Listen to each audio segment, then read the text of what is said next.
Hello boys and girls, welcome back to another review, and this time we're going to be reviewing Diablo 3 Reapers of Souls for the PS4. This game I've been trying to finish for many years now, as I've had this game on the PS3, Xbox 360, PC and the PS4, but never seemed to get past Act 2.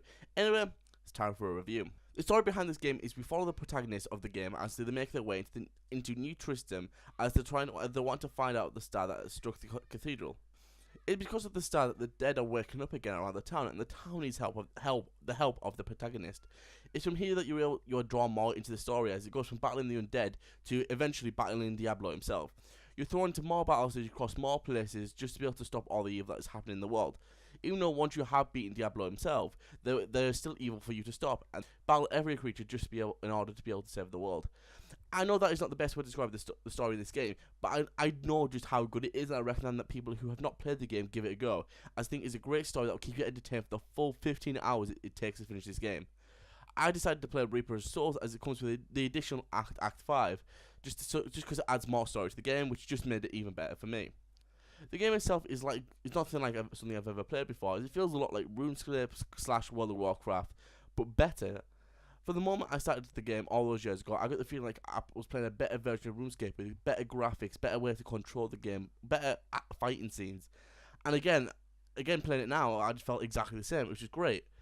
Either way the game looks, as you're able to see all the monsters coming after you and see how great they look, plus with the bonus of having your character moves, which sometimes give off effect, like with my character every time I pressed R2, he smashed his weapon into the ground and a blue electric kind of thing would come out of his hammer, which was my main weapon, and it looked great. I couldn't fault that. And the areas you go through are all unique and give the game a great feel as you're trying to remember which part of the map you're in and how you're going to find your goal. I cannot fault the map with the way any of the maps look, as I thought they all look great, especially when you got near the edge. And if you're on like a mountain area, you can see how far you drop if you fell down. It was just wow.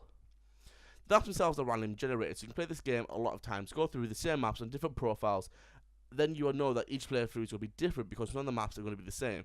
This does add a lot of replayability to the game, plus with the DLC and being able to have multiple characters on the go with multiple saves, just adds to the fun for the game. The music as well is good. Of course, when you're busy slaughtering monsters, you aren't going to be paying attention to the music, but it's when you're backtracking because you've missed the checkpoint or you have to go and look for somewhere else on the map for it, that you notice just how good the music is.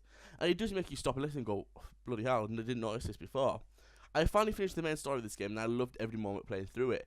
If you have yet to play the game, then hopefully you'll like it just as much as I did. Anyway, I've been Aaron Morse and I'll see you next time. Bye guys.